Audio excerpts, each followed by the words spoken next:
ఏయూలో విద్యార్థి మృతి చెందిన ఘటనపై విచారణ కమిటీ వేశామని వీసీ రాజశేఖర్ అన్నారు. వర్సిటీ డిస్పెన్సరీలో అన్ని సౌకర్యాలు ఉన్నాయన్నారు. విద్యార్థి మణికంఠను అంబులెన్స్లో తీసుకువెళ్లేటప్పుడు ఆక్సిజన్ సిలిండర్ ఉందని వివరించారు. చర్చలకు పిలిస్తే విద్యార్థులెవరూ మాట్లాడలేదని ఉద్దేశపూర్వకంగానే ఆందోళనలు చేస్తున్నట్లు అనిపిస్తోందన్నారు.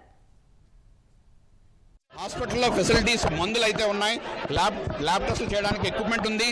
1 మంత్ నుంచి 3 పాజిటివ్లు రిలీజ్ చేసి ఏ హాస్పిటల్లో ఏ ఉన్నాయి అవన్నీ తెలియజేయడం జరిగింది. డాక్టర్ గారు రిపీటెడ్గా అంబులెన్స్ అన్ని ఫెసిలిటీస్ ఉన్నాయన్నారు. నిన్న కూడా అంబులెన్స్లో ఆక్సిజన్ సిలిండర్లు ఉన్నాయి, కానీ డ్రైవరు లేదు అని చెప్పడం వలన స్టూడెంట్లు లేదేమో అనుకున్నారు. వాళ్ళు ప్రయత్నం చేయలేదు, అది ఉందని, ఎందుకంటే వాళ్ళ తప్పులేదు.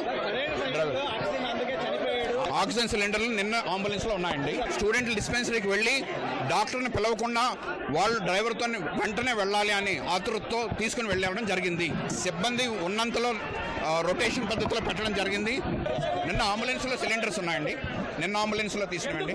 ఇప్పుడు కమిటీ వేసి చర్యలు తీసుకుంటా అండి. డీన్ స్టూడెంట్ వల్ల professor Benny, NSS coordinator professor Himachal, ముగ్గురితో కమిటీ వేయడం జరిగింది.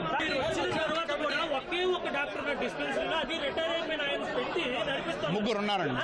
మెడికల్ సెంటర్కి ఎటువంటి మొత్తం కంప్లీట్ ప్రణాళిక రచించడం జరిగింది. కొద్ది రోజులు ఓపిక పట్టని చెప్పడం జరిగింది.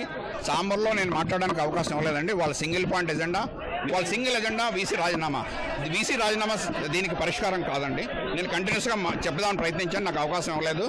అప్పుడు పేరెంట్స్ వచ్చి మళ్ళా గట్టిగా స్టూడెంట్స్తో మాకేమి ఈ సంఘటనకి స్టూడెంట్స్కి సంబంధం లేదు, దయచేసి మేము కేజీహెచ్లో ప్రొసీజర్ ప్రకారం తీసుకుని వెళ్ళాలి అన్నప్పుడు నేను స్వయంగా పేరెంట్స్ని తీసుకుని కేజీహెచ్కి వెళ్ళి 4:30 నుంచి రాత్రి 10 వరకు ఉండి ఆ ప్రాసెస్ అంతా వాళ్ళకి ఏం సహాయ సహకారాలు అందించాలో కేజీహెచ్ అధికార వర్గంతో మాట్లాడి వాళ్ళకి స్మూత్గా చేయడం జరిగిందండి.